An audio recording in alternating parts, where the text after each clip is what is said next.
Submitted for your approval. A crew of tomorrow hurled into the past, or what seems to be the past. A place ruled by zealots and madmen who preach peace but practice terror. Join us tonight as we attempt to uncover this dark mystery, so that we may answer the question of the hour. Are you of the body?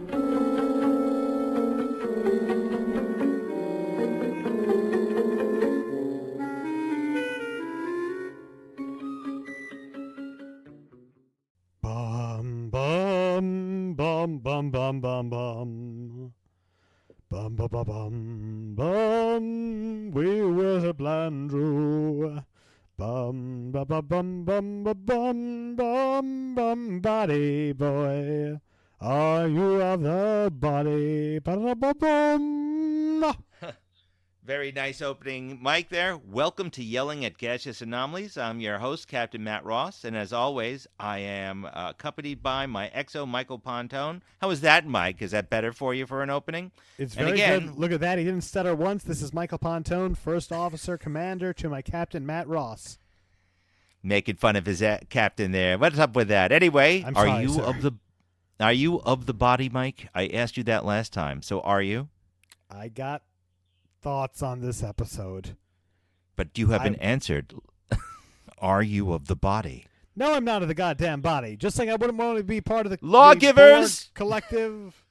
Or I mean, it does ask a question, right? If you were gonna die, and like it was death, right? You're about to die, or you could be assimilated into the Borg, or be bit by a zombie. You know, would you go for it just to see how the other side lives? Like the alternative is death. The alternative is you will die. Death by cake? Death by snoo-snoo? No, just like you are about to die, do you go in the other way, in the other direction, just to say, well, I'm going to die anyway, maybe I'll have another 4 years as a zombie or 40 years as a Borg. I don't know how long Borg drones stay alive. Probably a long time. Borg are eternal. Anyway, well, what are we talking about? Oh, yeah, go ahead. God. Return of the Archons. Return of the Archons. It's actually one of the more interesting episodes of the first season of Star Trek. It's one of Michael Moore's favorites. This is one of the weirder episodes as well. Michael Moore, the documentarian? No, not Michael Moore. Oh my God! Ronald Moore. Ronald Moore. Not Michael Moore. Although I have a friend who knows him very well. But Ronald Moore loves this. He found this to be one of his favorite sci-fi episodes. Anyway, this one is very weird. This is from the February 4th, 1967 episode of Star Trek: Return of the Archons. It has a whole bunch of weird issues with mind control, computers. A whole bunch of tropes that Star Trek is now known for. But let me read you the TV Guide summary. I love TV Guide. You remember TV Guide? Nice little booklets. Those were great. I miss them. You see, when I was a kid, we didn't need a TV Guide necessarily because they used to print the TV Guide equivalent in the Daily News. So we used to look at it there. You mean you're cheap? Got it. Not a problem. I was 5. TV Guide. You son of a bee sting. Go on. You should have gotten a job. That's what my parents said there. They said, have a pack of Luckies and, happy birthday. Anyway, getting back to this. Wait, hold on. That reminds me of a really funny Lex Luthor bit from Superman the Motion Picture, which I really do love. Lex Luthor is talking to Miss Teschmacher. Superman the Motion Picture? I think you're confusing Star Trek. You mean Superman the movie? 1979? That one? I thought they called it Superman the Motion Picture. No? It's time to Google. Race to the Google. But go on. Tell us the story. So Gene Hackman, one of my favorite actors of all time, is talking to Miss Teschmacher, and he says, Miss Teschmacher, do you know what my father said to me when I was 9? And she goes, get out. Close. No, he goes, aside from that. Anyway. Well, it was just called Superman, and it's actually 1978, so nah. But let's get back to Star Trek, because that's what everyone's here for. And by the way, welcome, everyone. the TV guide from February 4th, 1967. Kirk's search for survivors of a long missing starship leads the captain to a society where visitors are treated like infection, which must be absorbed or destroyed. So that's a pretty good summation of Return of the Archons. We start off at coming to the planet Beta 3, and we see Sulu and this guy named O'Neill, who actually is in other episodes, running for their lives. Dressed, I like the mise-en-scene. It's kind of rare. There's some cold opens for Star Trek, but not many. Usually they start with the calm. Right. But this one was a little bit, it's freaky. You see them running, and they're freaked out, being chased by someone. O'Neill says it's like they're everywhere, and they call for an emergency beam-up. And you can see it's not instantaneous, by the way. They have to be locked on to. The transporter chief has to finish his latte. But they're dressed kind of like American revolutionary garb. And you see guys with robes and long tubes. It almost sounds pornographic coming for them. But O'Neill runs away. Great job, prop department. Yeah, actually, it is. There's a whole reason behind it, because we'll get to the money, of course, in this, as per usual. But as these guys come closer, one of them touches Sulu, and they make a weird sound, and Sulu is beamed up. He's holding a package, which we later find out when they get back into the transporter room, is the clothes, and Sulu comes out all spacey. He's like, Landru. Who is Landru? We don't even know yet. But one thing right at the moment, this is where we see Sulu with the last little bit of himself. He says, you made this mistake, and he's pointing to sociologist Lindstrom, that's the guy in the blue shirt, and he said, they don't dress like this, they wear this, and he throws them like 19th century American clothing. But then he just is like, he's saying he's going down to the planet as paradise. It was very weird. What did you think of that entire thing from the planet to the ship? What did you think about that bit? Well, again, mise-en-scene, throwing us right in. Yeah, scary, interesting, lots of questions, obviously. I did have, again, I rely on your expertise and your little tome of Star Trek history there to give me some insight. Did this script come before having the town set available, or was it the other way around? Well, the script did. Well, this town set is actually Mayberry from the Andy Griffith Show, and it's the second time we've seen it. The first time we saw it was in your favorite episode, Miri. Miri? Yes. So this is called America. That's what this town stage is, but it's actually for the Andy Griffith Show. It's the same exact set. There's some pieces in there that are not from the Andy Griffith set. This is obviously done all for cost-cutting natures. By the way, Robert Justman, the executive producer, the guy with the money, he was concerned about all the extras that they had to have here. They wanted to do this efficiently and quickly. So they, of course, hired Joseph Pevney, our favorite director of Arena, coming back on this, because he could run everything tight and fast, and he also could play fast and loose with standards and practices, and we'll come to that in a second. But this is basically a rescue mission, this story. This story is the Enterprise is looking for the USS Archon. Which didn't it disappear 100 years ago? Yeah, well, they used to send things by snail mail in outer space, and by the time the letter got back to Federation HQ, that's how mail works. So here's the thing, Matt. We're gonna get into it. The writing of this episode is all over the place. It asks a bunch of questions with no answers. Okay, let's get right into it. All right, Kirk beams down. Wait. Would it surprise you if I told you that Gene Roddenberry was the actual original writer of the story over here? That's actually why it's all over the place. Actually, and what if I told you that it had 17 revisions? Would that now make it more sense? Well, that makes a lot of sense. Yes, Boris Sobelman, who wrote the screenplay, was based off of Gene Roddenberry's script and Gene Kuhn. 17 revisions. It was all over the place, including the name. Actually, Archon comes from a debate team from Gene Roddenberry's high school. He was part of the Archons, meaning, a leader of. But it was a popular idea, this thing, where everyone's just one cell of a larger whole. But let's go down. That's where this all comes from, and that's why you might feel it's a little bit all over the place. And they had to keep tightening it up, not only for budget constraints, because they wanted much more stuff, but they had to. They had more dialogue. They had more actors. You know, things cost money, even today. I could tell you about the money towards the end, but let's get down to it. So they already had lost one landing party, so they beamed down Kirk, Spock, McCoy, Lindstrom, Mr. Leslie, and one other guy. And they beamed down to the planet. So that's where you are. So you take off.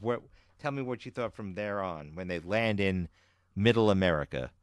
Nothing makes any sense. Plot points are introduced, then forgotten 5 seconds later. Let's start with the worst thing. This is supposed to be this hippy-dippy, lovey colony, all talking about being connected to the body, peace and love, and yet they've got Purge Night going on, the festival of violence and rage that is never referred to again, and yet Landrew, the computer that, spoilers, the artificial intelligence that wants everyone to be perfect and harmonious, randomly demands that they start beating the shit out of each other? What's well, up that's with that? It's not really a hippy-dippy colony. This is just another bunch of people here. So the story is the Archon comes to visit this place, the USS Archon, and it gets destroyed, and people get absorbed into this colony. But the colony that's down there, what we find out at this point, everyone's bucolic, and then they have this one night of madness, like the Purge. They basically they act on all of their human emotion. All their human emotions are let loose. This was actually a big issue. That's like one plot point that could have been the central focus of the episode. Like, it all could have been like, the festival's coming, okay, everyone's nice and peaceful, and then like, oh my god, they're all killing each other, and we have to, hide and fight for our lives. I did find it very funny because there's a Rick and Morty episode. Did you ever see the Rick and Morty Purge episode? Yes, I think I have. I used It to. is exactly like this. It's old timey. It's like 19th century creatures like that are vaguely humanoid saying, "I don't take part in the festival. You're going to be around for the festival this evening? Oh, you might want to be gone by the time the festival comes." So it's like, it's so strange, such strange writing that this is something that happens in the first act that has zero consequence or implication for the rest of the other acts, but also contradicts the entire thrust of the adversaries being hippy-dippy space colony maniacs. Well, you keep saying hippy-dippy, but they're not actually hippy-dippy, you know? They're all like they are kind of like maybe antebellum South or North, if you will, of the American Civil War. It's a little strange that they're walking around. This actually has some similar concepts to A Wrinkle in Time, and also the short story The Lottery. There seems to be a lot of arbitrary control of people. People were walking around kind of like zombies during the day, and then they have this thing called festival that exactly at 12 midnight on this one specific day, all hell breaks loose. As they're walking around, and you have that one guy walk over in a very, very stilted voice and with a New Englandish accent going, "Hey, Tula, your daddy can put these guys up, can't he?" That was done on purpose to make him seem creepier. "Tula, these folks come for the festival. Your daddy can put them up, can't he?" That entire little bit. And then, well, as you pointed out, after they beam down for 5 minutes, it turns into a bacchanal of violence and killing and rape and destruction. Very disturbing. You still don't really know what's going on at this point, but the Enterprise crew is freaked out, and they run to this guy's house named Dredger because they heard they have rooms. They figured they should go there. By the way, this scene of the destruction caused a lot of twittering, and I don't mean from, like, X. I mean, like, Standards and Practices was worried about what they would show. We don't want scenes of violence in this violent scene. They could have cut out this whole violent festival scene, and it wouldn't have changed a damn thing about the plot. They But could it have does- just replaced. No. They could have replaced the festival craziness that happens for 60 seconds with the lawgivers. That's what they're called, right? The lawgivers? Yes, lawgivers. The lawgivers just approaching them and then running away into that place. Which also, who is this old guy? Why they never explain why he's not part of the body or isn't Yes, they do. susceptible. They sure do. How? Well, you got it's called listening. But the first thing is that having that festival there, it just adds to the creepiness vibe. It does add things. By the way, Joseph Pevney hid in through shadows because it's the same group of people again and again running back and forth, even though it's supposed to represent hundreds, if not thousands, of people destroying everything. They were actually, in the original script, they had scenes of rape and sexual violence, and of course that's not going to be on TV, but if you look really carefully, more kind of towards the left, you will see shadow play that implies that. Joseph Pevney actually snuck that in there on purpose to get past NBC. That's cheeky devil. But when they get to this house, where we meet Redger and Tamar and Hakem, they say that they're old, and therefore they're excused from festival, which you still don't know what the hell a festival's going on and what is going on, but you do hear it is the will of Landrew. Right, And they you look meet right at these people in their late 30s and DeForest Kelly in his late 40s, and they say, "These are young men." yeah, well, 30s is young, 40s is young. Me, I'm still like 7, so I can say I'm still young. Wait till you get up there, punk. But I will tell you that. Just saying, I'm 38 and I feel like I'm ancient. Yeah, well, you act like it. No, I'm older than you, but I still have some vim and vigor. I still put my. You have the heart of a boy. I have the Brill cream still in my hair, and I still listen to my records. No, I'm kidding with you. But that entire little bit I always thought was like, what in God's name's going on? If you didn't know the rest of the story, you'd be wondering why the hell is everything falling apart. Like that one guy, Tula, come! The same guy yelling, festival, festival. And you still don't know what's going on. They get into that house, and Tamar says to Hakem, he goes, these guys should be out there. But they say, well, we're from the valley. I'm trying to think like the valley in California, like we're like so totally from the valley. No, they're from some other part of town or part of the country or whatever this is. And they just needed a place to stay. But this causes a kerfuffle among the people in the house, and Hakem leaves to get the lawgivers, which we don't meet yet.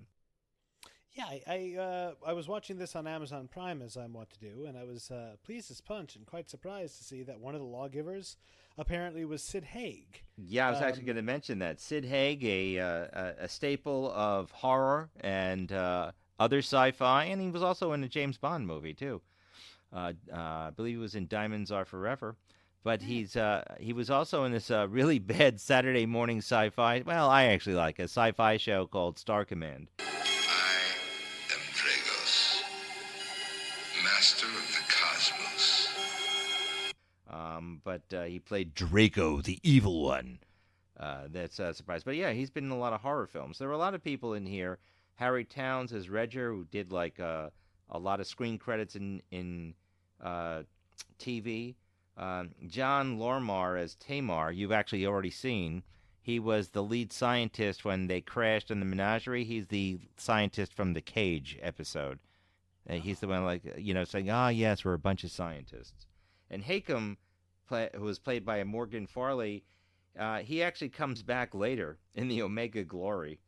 He was in other shows. But so you have like a whole bunch of I guess you would say B and C star players running through this. So we've got chaos on the outside that lasts a full 12 hours until 6 o'clock in the morning, and then everyone just stops and goes back peacefully. But as this is happening, then Tula comes back in screaming. Now, in the script, it was implied that she was raped and her clothing was ripped. Again, 60s U.S. TV, they're not going to show that. So McCoy goes down thing, but this is where my first goof happens, and it drives me crazy. Shall I tell you what it is? Please, because I don't think I was paying enough attention. Spock takes off his hood. Remember, he's an alien, but he takes off his hood the entire time, so no one notices his ears at this point. Like, really? Who I think- cares? They don't Well, care. but the They're people whacked out on goofballs, man. they're not whacked out on goofballs. They're whacked out on mind control because the good must control. And then that's when we meet Sid Haig and his friend with their long tubes to control the crowd. So, what did you think of the Lawgivers at that point? Not impressed? Disturbing? No, well, I mean, again, not disturbing. Their long pipes looked very funny. It looked like they were, I don't know, cosplaying or Halloween costumes. I liked that they were tall, intimidating. You know, they acted like Borg drones, obviously.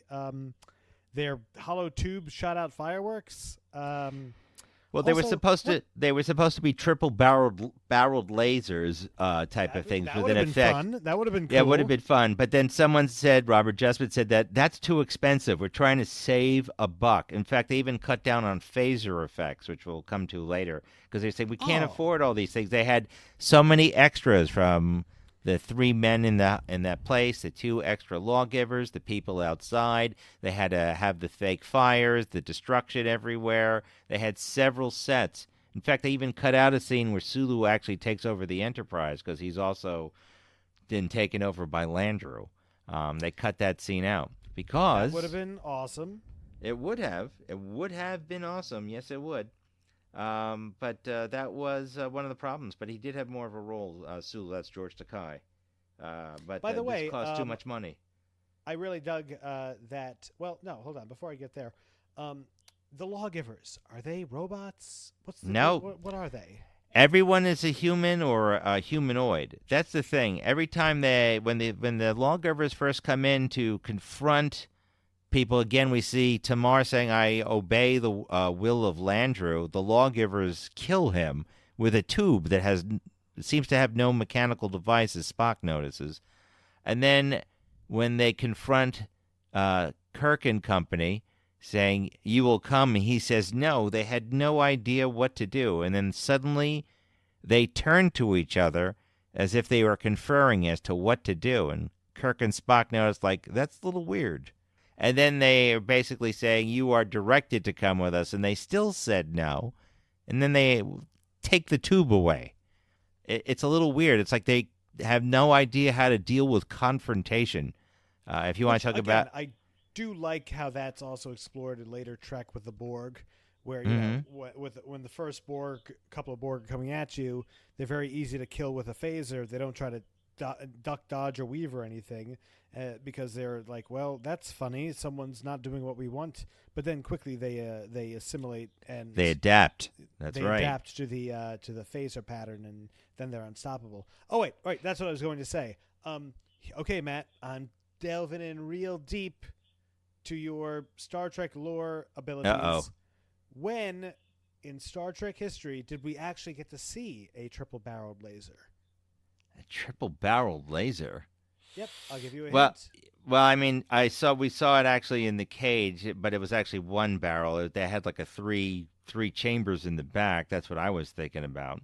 Is that what you're talking about? That's the phaser rifle. There's a Star Trek action scene where an alien wields a laser with three barrels that shoots 3 laser beams at once.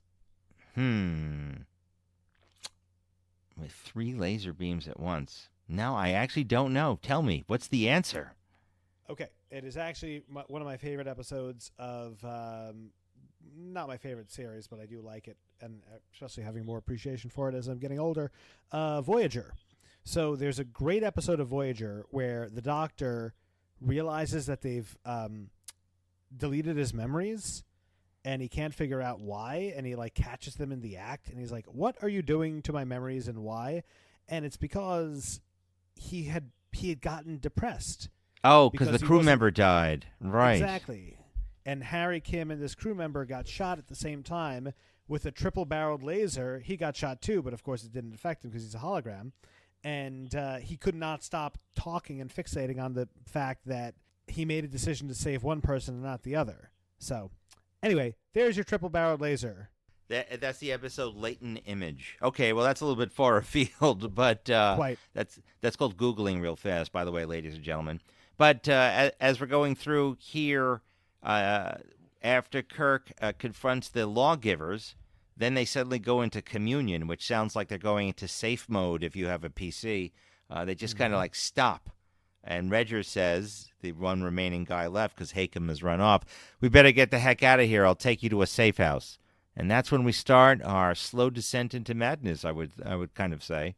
They leave very slowly. Again, Spock's hood is down. Everyone can see he's an alien. And as they're walking, and everyone's walking by very nicely, and Lindstrom notices the guy who raped Tula going, that's the guy. But everyone's like, oh, it's fine. It wasn't him. It was Landrew. Who's Landrew still? You still don't know. But as they're walking, I thought that was very creepy. Everyone suddenly just stops in mid-stride and looks at the Enterprise landing crew and picks up some sort of object to beat the crap out of the Enterprise crew. And that is pretty scary as they're running away, where Kirk says, phasers, widescreen. Now, they only fired from one direction, if you'll note in the scene. That's because they could only afford enough special effects to just fire once or twice in one direction. But that's kind of scary. No complaints. I thought that the phaser effect for the stun setting was awesome. Wasn't it? It really is cool. So where was that on the Siege of AR or whatever the heck it is at DS9? Where's the wide stun field? But, of course, they're trying to kill Jem Hadar in that one in DS9. But I don't know if Jem Hadar could be stunned. I feel like that's a good question. They walk through force fields the very first time you meet them. But in this, they're fleeing for their lives. It's a fighting retreat, and they run into O'Neill. And Redger says he's been absorbed. He's part of the body, and if you take him with us, Landru will find us. And then they take him anyway against the advice of Redger, and they run to some secret place that this crowd just can't seem to find. That's actually where they are. Now we're inside. Inside, we go from Mayberry into a set of a dungeon, which is reused again for the next scene. But what did you think of that entire bit? They're in the dungeon, all that stuff. What did you think? Anything? Good visuals. It's a strange episode for me because the writing is all over the place. It's like they put 5 scripts in a blender. It's narratively inconsistent. It introduces new themes that are not explored, new plot points that are introduced and then quickly abandoned, characters. However, it's directed very well and acted very well, and I really liked the pacing, and that this episode seemed to have a much more serious adult energy to it. It's a strange thing. Like, sometimes I can see, oh, that's a good script and bad directing. This is a bad script and good directing, which is very rare. It actually was submitted for Writers Guild of America award. Roddenberry submitted it. Didn't get it. You could this was submit also anything. I could take a shit on a piece of paper and submit it. So. This also was actually good as one of the. Here's something humorous about the script. It was submitted originally as one of the pilots. NBC passed and went with The Cage, which was split into The Menagerie. Good choice, as far as I could tell. Yes, quite. 100%. Are you kidding me? You're gonna have a Star Trek episode that takes place on a 19th century planet? Great idea. Geniuses. Yeah. No, but it's got that horror element. You've got like zombie-controlled people. You still don't know. And then you see the first piece of technology, like they have a lighting panel that seems like way more advanced than anything else. And then we get them. They're stuck there. They keep the guy who's under control of Landrew, whatever the heck this is. But Kirk and Spock are apparently getting an idea, and that's when we see Landrew for the first time, like through a wall in kind of like a shimmery toga. Yeah, he looked cool. He looked intimidating. I liked it. I like that event that he's not. There's no apparatus. It's just some sort of hologram that bursts through the wall, and there's no mobile emitter like in Voyager. It just comes through the wall. Obviously, Landrew knows where they are. I am Landru. Projection kit. Unreal. But beautiful, Mr. Spock, with no apparatus at this end. You have come as destroyers. You bring an infection. And then they use sonics to knock them out, and now they're in a different prison. It was still kind of creepy. Matt, I'm telling you, this episode doesn't make any freaking sense. Let me It just start sure, from the top. it sure Oh, does. God. All right, No, it all right, all doesn't. right. Go ahead. You tell me why it doesn't make sense. This Landru character has been doing this for 6,000 years. Right. But the Archon was sucked down into the planet 100 years ago. But where are the people from the Archons? Like, wouldn't it have been an interesting... Hold on. Let me just give you the pitch on my rewrite, right? Okay. There were two factions. They're warring with each other.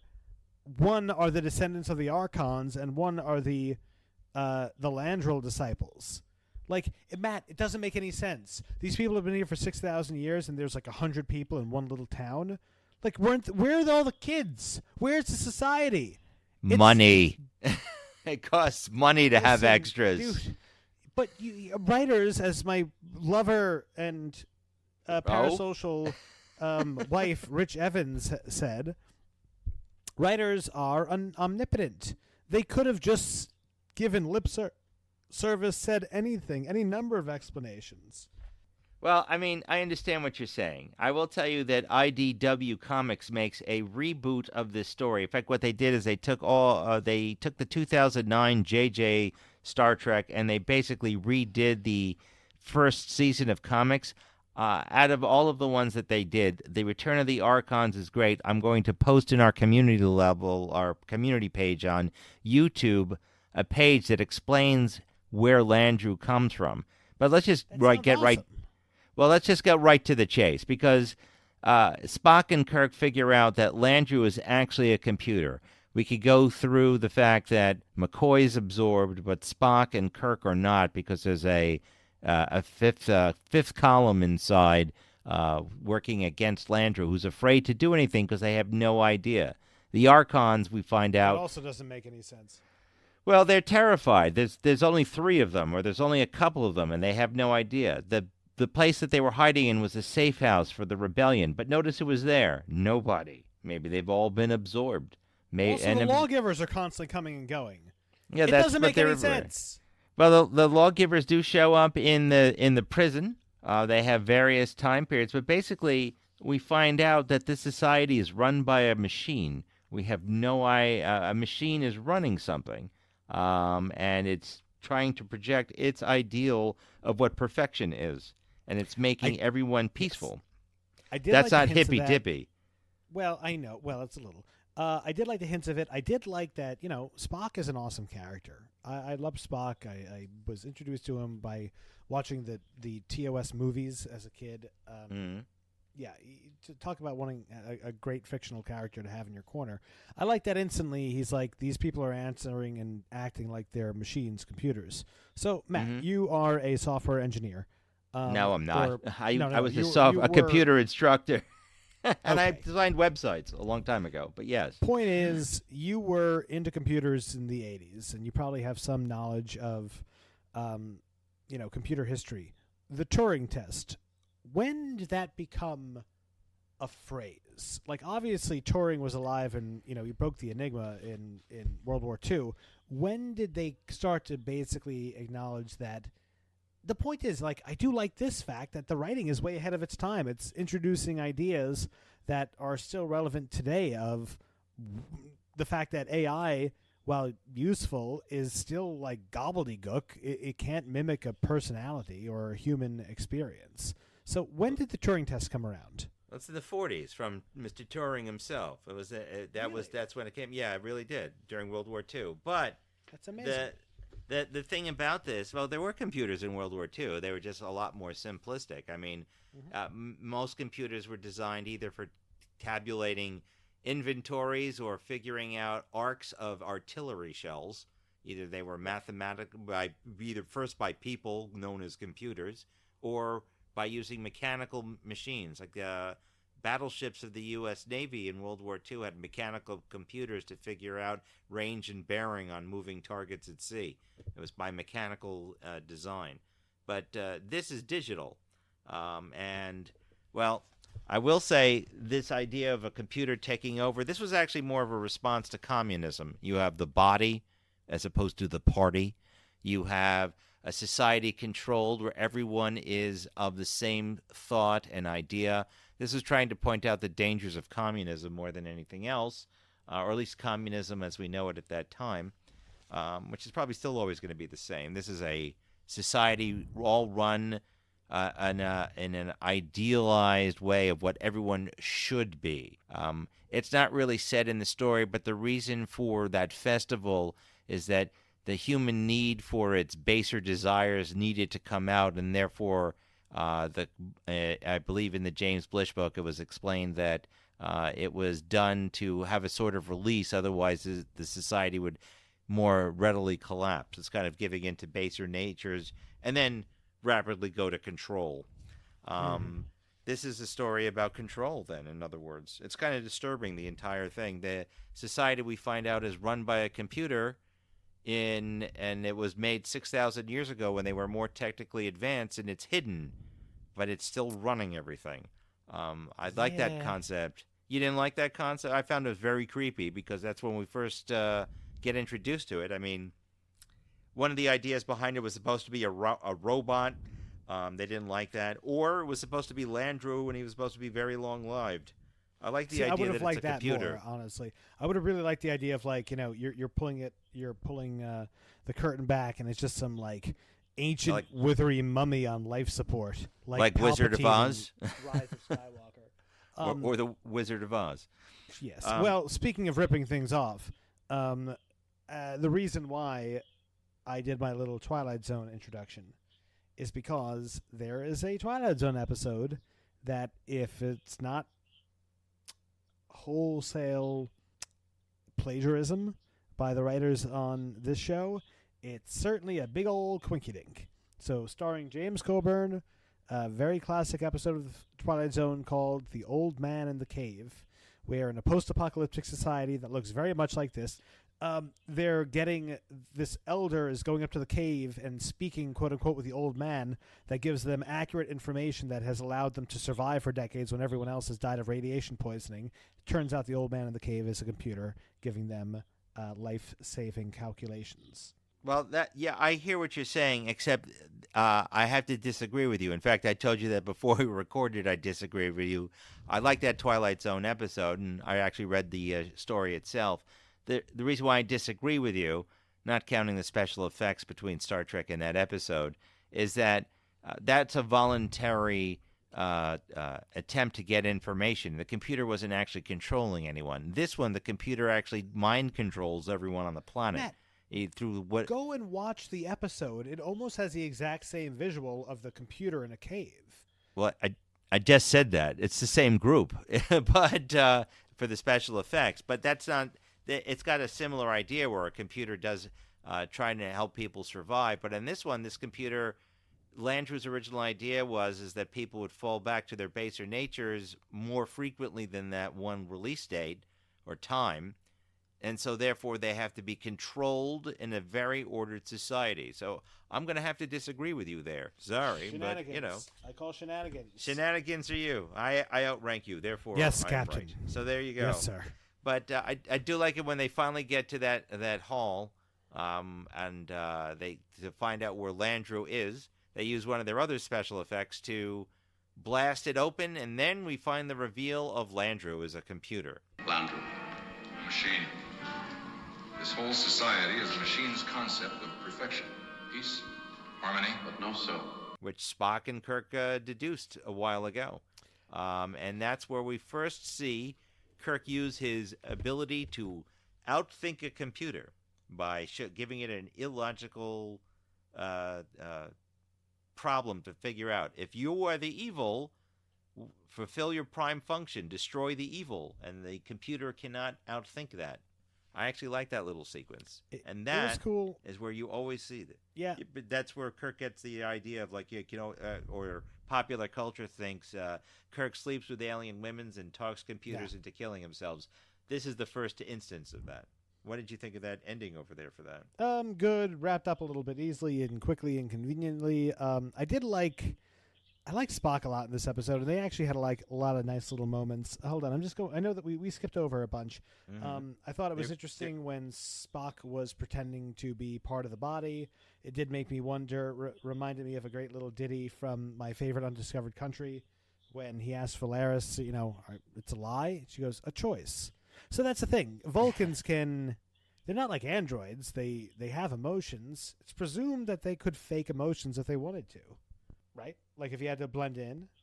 Well, yeah, they could fit in. They're not lying. They're just making a choice. It's very sly. I guess they're all a bunch of attorneys. They are able to slice words with a fine blade. Oh, tell me But about it. I did like Spock in this as well. I actually liked all of our characters in this.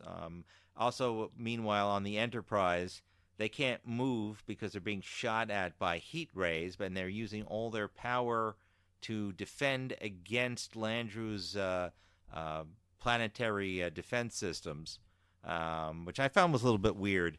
When he said, "I have to put everything into shields and we can't move," I don't know.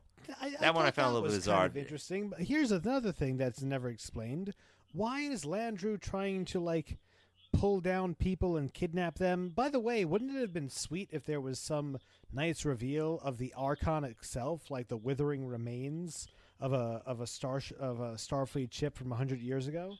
Well, that will cost money, but that's why you should see what I'm putting on the community page when I put it on up from the IDW comic book, because that answers all of your questions. I still like this story. I mean, they do destroy the computer with Kirk Fu of mind thinking the computer to death, and then suddenly the entire planet is released from this mind control. Well, Mark Blunt, you're on your own now. I hope you're up to it. You can get rid of those robes. If I were you, I'd start looking for another job. And Sulu's back to normal, as they joke at the end. And they leave with like a sociology team with Mr. Lindstrom and a bunch of experts from the Enterprise to try and make this society back to normal or make it more human. And they've already had a bunch of fights already and domestic squabbles. Yeah, good job there. But yeah, dude, I mean, talk about, he's like, I'm going to leave my sociologist to re-educate them. I'm like, okay, my little prime directive, babe. What the hell happened there? Well, actually, there's an exit for that. Funny you mentioned it. Gene Kuhn, who came up with the prime directive, made an exit clause for the prime directive. The prime directive only applies with a society that is growing and living. And as Kirk even asks, is this society growing and living? The answer is no, it's not. It's stagnant. Everything is status quo. There's no growth. There's no creativity. There's no soul, as Kirk points out. It is essentially a collection of circuit boards running rampant. I still like it. It's to me, it was a lot of fun. I do want to point out, by the way, when they do their breakout from the jail at the end, they were originally going to have Mr. Spock give a neck pinch to the lawgivers. Mm-hmm. But he punches them because it just wasn't enough an angle. And so the line that Kirk says was ad-libbed, which is, "Isn't that a bit old-fashioned?" That is actually an ad-libbed line. I think that was pretty funny. I like that line a lot. I picked up on it. I made a note of that, too. We went over that one fast. I dug it. Also, by the way, Spock can't mind meld with McCoy, who's been absorbed. I found that interesting. There's some limitations to what Vulcans can do, but it also tells you how strong the mind control of Landru is. So... Landru came up with some sort of technology that could control people to do almost anything and control them in every way. Yeah, it's kind of scary. I guess a little bit.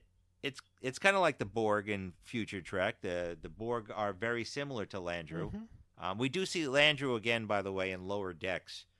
There's a computer jail that Landru happens to be sitting in.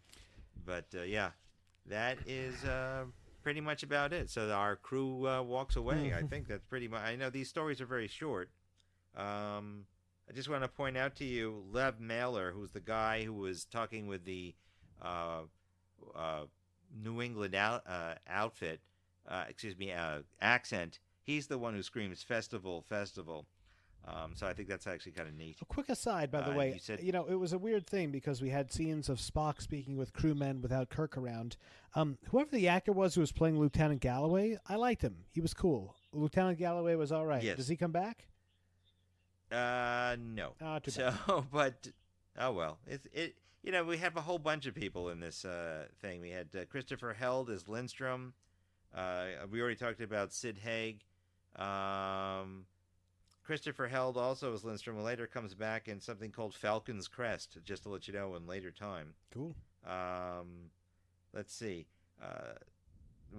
Sean Morgan as O'Neill. He comes back, was in Balance of Terror and The Ultimate Computer and The Thalian Web. And Charles Macaulay as Landru, also a journeyman actor, I guess you would call him. He also comes back later in Star Trek called Wolf in the Fold. Oh, yeah. And Agorn is... Yeah, he doesn't look like who he is supposed to be in Wolf of the Fold. Mm-hmm. Well, but there is something that's pretty funny to me is that we also have Agorn in this episode. The stuntman, Bobby Clark, is the guy who jumps through the window in one of the scenes in the festival. So, but yeah, that's a little strange, this entire bit. You have that Bacchanal, you have everyone mind-controlled, and then very quickly they wrap it up by destroying the computer and saving everyone at the end, and then, let's get out of here, Warp Factor 2. Ha ha ha. And that's how it is. So that's pretty much the entire episode. Mm-hmm. Yeah, they wrapped that one up pretty quickly. It moved very quickly at a very nice tight pacing, and they had to. They were concerned about how much money this was. How much do you think this cost in U.S. dollars today in 2024? $127,000 at the time, so I'm going to guess $1.5 million. Nope, this cost 200. They had it budgeted at What? $230,000. And it actually would have cost $2,218,603.14.